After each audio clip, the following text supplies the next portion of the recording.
ناظرین، اسلام میں کسی جمہوری، سیکولر یا کمیونسٹ پالیسیز جیسے نظام کا کوئی کانسیپٹ نہیں ہے، بلکہ اسلام میں خلافت کا نظام ہے جس نے دنیا کے 3 براعظموں پر اس نظام کو قائم کر کے ثابت کر دیا کہ مسلمانوں کے نظام کی مثال پوری انسانی تاریخ میں کہیں اور نہیں ملتی۔ سلطنت عثمانیہ، جو کہ مسلمانوں کی تاریخ کا سب سے بڑا اتحاد تھا، اسے کیسے سازشوں سے انہی دجالی پالیسیز کو داخل کر کے اور عوام کا برین واش کر کے گمراہ کیا گیا کہ وہ اپنے ہی لوگوں کے خلاف ہو گئے، جس کی حقیقت جان کر آپ حیران رہ جائیں گے، کیونکہ یہ کڑوا سچ آپ کو کتابوں میں کبھی نہیں ملے گا۔ ناظرین، دجالی نظام خلافت کے نظام کا الٹ ہے اور اس کی بنیاد مادہ پرستی یعنی مٹیریلزم پر کھڑی ہے۔ یہ انسان کی شیطانی خواہشات کے عین مطابق بنا ہوا ہے اور وہ ساری چیزیں جن کو اللہ سبحانہ و تعالیٰ نے حرام قرار دیا ہے، اس کو اس نظام نے جائز اور لیگل قرار دیا ہے، اور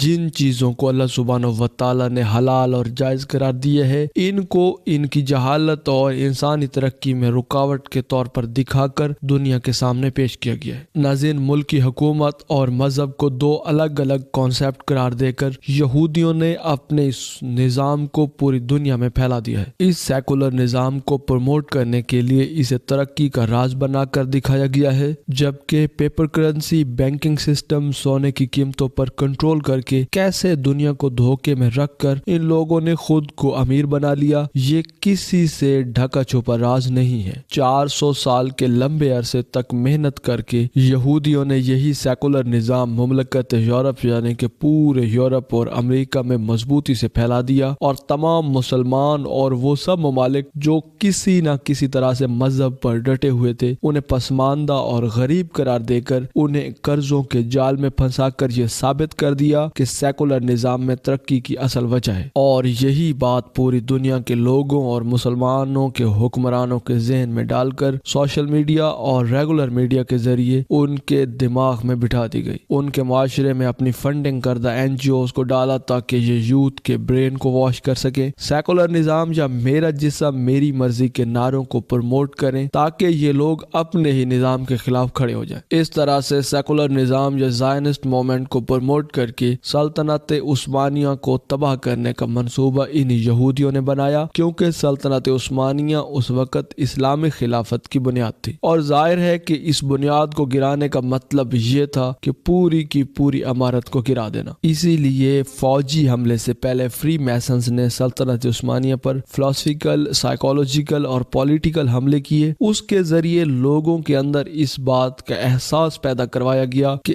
اسی سیکولر نظام میں ترقی کا راز ہے۔ ناظرین، آج ہماری بہن بیٹیوں کو گھر سے نکالا گیا ہے کہ تم اس معاشرے میں آزاد نہیں ہو، اس سسٹم کی مخالفت کرو، اس نظام کی مخالفت کرو تاکہ تمہیں آزادی مل سکے۔ اسی طرح سے سلطنت عثمانیہ میں نوجوان نسل میں اس بات کا احساس پیدا کیا گیا کہ ترقی تو اصل میں اس گندے سیکولر نظام میں ہے، اور یوں ان لوگوں کا خلافت کے نظام سے ایمان کمزور کر دیا گیا، جیسا کہ آج پاکستان میں ہو رہا ہے۔ اور ہماری آج نوجوان نسل، خاص طور پر نوجوان لڑکیوں کا اعتماد اسلامی نظام سے بالکل ختم ہو چکا ہے۔ اس کام میں یہودیوں کو بہت مہارت حاصل ہے۔ ظاہر ہے کہ یہ اربوں ڈالرز کا پیسہ جو پوری دنیا کو کنٹرول کر کے کما رہے ہیں، وہ یہ پیسہ آخر کہیں تو خرچ کریں گے، پھر چاہے وہ میڈیا کے پیڈ اینکرز ہوں، میڈیا ہاؤسز ہوں، یا بات ہو پولیٹیکل پالیسیز کی۔ ناظرین، سلطنت عثمانیہ کے مرکز استنبول میں قبضہ حاصل کرنے کے لیے انہوں نے اپنے جاسوس مسلمان بنا کر بھیجے،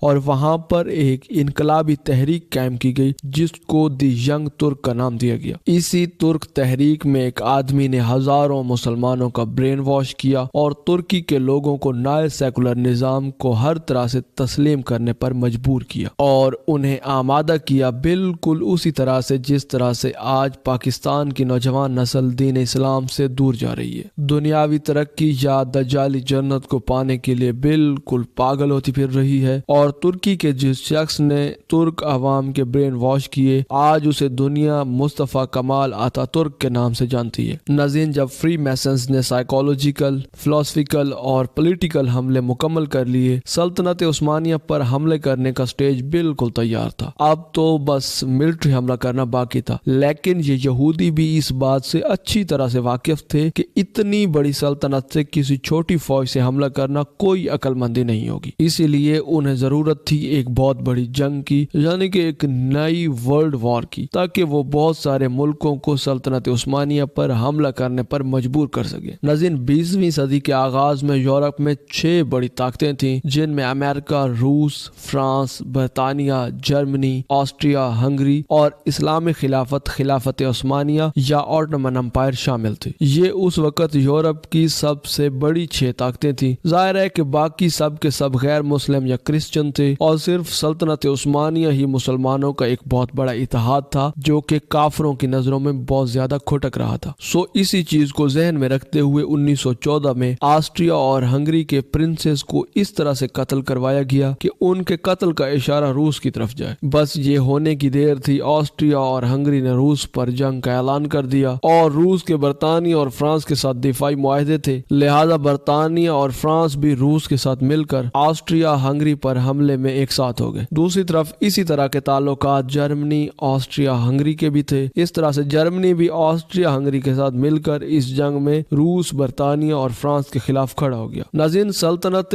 عثمانیہ کے خلیفہ اپنی تکنیکی کمزوریوں سے اچھی طرح سے واقف تھے۔ وہ کسی بھی طرح سے جنگ میں داخل نہیں ہونا چاہتے تھے، لیکن سلطنت عثمانیہ میں موجود فری میسنز کے ایجنٹس نے سلطنت عثمانیہ کو روس کے خلاف اس جنگ میں اترنے پر مجبور کر دیا، اور جب جنگ شروع ہو گئی تو فری میسنز نے بڑی چال بازی کے ساتھ اس کا رخ خلافت عثمانیہ کی طرف پلٹ دیا، اور سلطنت عثمانیہ کے ٹوٹنے کے بعد خلافت کے نظام کا خاتمہ یقینی تھا۔ اور جب جرمنی اپنی آبدوزوں کی مدد سے فرانس اور برطانیہ کو ہرانے کے قریب تھا تو فری میسنز نے اسی چال بازی کے ساتھ امریکہ کو بھی جنگ میں کودنے کے حالات پیدا کر دیے، امریکہ کو بھی اس جنگ میں شامل کر لیا، اور جب جنگ ختم ہوئی تو سلطنت عثمانیہ اپنی آخری سانسیں لے رہی تھی، اور اس کے خلافت کے نظام کو مکمل طور پر ختم کرنے کے لیے فری میسنز نے اپنے لارنس آف عربیہ جیسے جاسوسوں کو جہاں پر استعمال کیا جو کہ ترکوں کو توڑ سکے، اور اس بڑے امپائر یعنی کہ سلطنت عثمانیہ کے ہر ایک الگ حصے کے لیڈر کو ایک آزاد ریاست کا وعدہ کر کے انہیں خرید لیا۔ ان لیڈروں میں جارڈن اور سعودی شاہی خاندان آج تک ان کی پوشیدہ غلامی میں مبتلا ہے، یعنی کہ آل سعود۔ اسی لیے انہیں ترکی کے لوگوں سے اور ان کے حقیقت پر مبنی ڈراموں سے بھی نفرت ہے۔ یہاں پر آج تک بادشاہت کا نظام ہے جس کا اسلام میں کوئی تصور نہیں۔ ایسے ہی نہیں، اب سعودی عرب میں سینماز کھل رہے ہیں، بے پردگی عام ہو چکی ہے، ناانصافی ہے اور بے حیائی اور ناچ گانے عام ہو چکے ہیں، مگر اب ان یہودیوں کو مسلمان ملکوں کی مزید بربادی چاہیے۔ اسی لیے سعودی عرب میں ایک نیوم نام کے سٹی کے پروجیکٹ پر بھی کام کر رہے ہیں جو کہ تقریباً 2030 تک بنے گا۔ یہاں پر دنیا کے ہر ڈیولپڈ اور عیاش ترین ممالک کی طرح ہر قسم کی سہولیات موجود ہوں گی۔ اس کی فنڈنگ یہودی ادارے کر رہے ہیں کیونکہ وہ اس کو گریٹر اسرائیل میں شامل کرنا چاہتے ہیں جس کا نقشہ ان کے پاس تیار ہے۔ یہ مسلمان ریاستوں کو ایک ایک کر کے تباہ کرنا چاہتے ہیں تاکہ یہ کبھی بھی ایک طاقت نہ بن سکیں اور نہ ہی خلافت جیسے کسی نظام کو دوبارہ سے بنانے کی کوشش کر سکیں، جیسا کہ ترکی 2023 میں اپنے 100 سالہ معاہدہ لوازن ختم کرنے کے بعد ایک بار پھر سے خلافت قائم کرنے کی کوشش کر رہا تھا۔ ناظرین، 1919 تک سلطنت عثمانیہ یعنی آٹومن امپائر بہت زیادہ کمزور ہو چکا تھا، اور کچھ ہی عرصے کے بعد اسے توڑ کر ترکی، عراق، ایران، فلسطین، سعودیہ اور اس طرح کی کئی مختلف سٹیٹس کے نام سے بدل دیا گیا، اور صہیونیوں کی ہدایت کے مطابق مصطفیٰ کمال آتا ترک نے، جو کہ فری میسنز کا ایک بہت بڑا ممبر تھا، اس نے کچھ ہی عرصے کے اندر خلافت کے نظام کو بھی پوری طرح سے ترکی سے ختم کر دیا۔ یوں سلطنت عثمانیہ کے ختم ہونے کے بعد یہودیوں کے بہت بڑے مقاصد میں سے ایک مقصد تو پورا ہو گیا، جبکہ اپنے باقی مقاصد کے لیے اپنے ایجنٹ کو ان ممالک میں داخل کر کے آہستہ آہستہ پاکستان کی یوتھ کو گمراہ کر کے یہ حاصل کرنے کی کوشش میں مصروف ہے۔ مگر آج ہماری نوجوان نسل سوشل میڈیا پر اس قدر مصروف ہے کہ ان لوگوں کو اس کے بارے میں کوئی علم ہی نہیں ہے، یا شاید یہ سب کچھ ان کے لیے اتنا ضروری نہیں ہے۔ اللہ سبحانہ و تعالی ہم سب کو ان یہودی حکمران غلاموں سے بچائے جن میں سے کسی نے بھی خلافت کے نظام کو قائم کرنے کے لیے اللہ کا قانون نافذ کرنے کی اور اس نظام کو ختم کرنے کی بھی کوشش نہیں کی، بلکہ اس کی بجائے ہمیشہ ان کے احکامات کو پورا کیا۔ اسی لیے حکمرانوں کی اندھی تقلید مت کریں، کیونکہ یہ آپ کو دجال کی جنت یعنی دنیا میں اپنی خواہشات پوری کرنے کا لالچ دیتے ہیں اور آپ کو اللہ کے زوال کی طرف دعوت دے رہے ہیں۔ آپ کو دنیا کے مال و متاع اور آزادی کا لالچ دے کر اپنا غلام بنا کر صحیح اور غلط کی پہچان ختم کر رہے ہیں اور آپ کو دجال کی جنت کی طرف لے جانے والے ہیں، کیونکہ اللہ کے رسول صلی اللہ علیہ وآلہ وسلم نے فرمایا کہ جو شخص جس بھی گروہ کی پیروی کرے گا قیامت کے روز انہی کے ساتھ اٹھایا جائے گا۔ اللہ سبحانہ و تعالی ہمیں سمجھنے اور عمل کرنے کی توفیق عطا فرمائے۔ ناظرین، اسی امید کے ساتھ اجازت دیجیے کہ آپ کو ہماری ویڈیو پسند آئی ہوگی۔ ملتے ہیں بہت جلد ایک نئی دلچسپ اور علم سے بھرپور ویڈیو میں، تب تک کے لیے اللہ نگہبان۔